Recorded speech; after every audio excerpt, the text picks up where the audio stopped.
In this video, we'll show you the safest way to get in and out of bed. We'll start with getting into bed. Make sure the covers are pulled back on an angle so you can lay down without trapping them. If you've been prescribed a walking aid, use it. Here, a walking frame is used. Start by standing near the middle of the bed. Carefully turn around so you're facing away from the bed, and then move backwards until you can feel the mattress against the backs of your legs. Bring your hands onto the bed one at a time and then sit down. Shuffle back as far as you can. Move any walking aids out of the way and then remove your slippers. Just make sure that any walking aids or footwear remain within comfortable reach.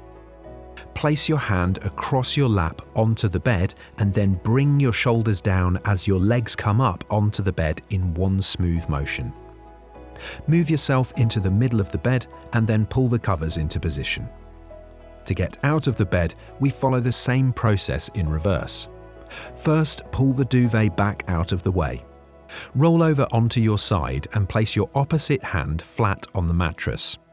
In one smooth motion, push yourself up with your hand as you bring your legs down onto the ground. Shuffle forwards towards the edge of the bed, but not so far forward that you may slip off. This is particularly important if you have a mattress that can fall away at the edge. Slide your feet into your slippers. Lift your legs one at a time to pull them on if necessary. Don't bend down to do this, or you could fall forward.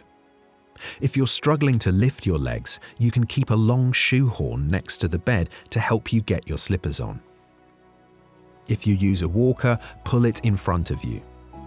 Place both hands on the mattress, lean forward a little, and then push yourself up, bringing your hands onto the walker one at a time. Take a moment to make sure you're not dizzy, and then move away when you're ready.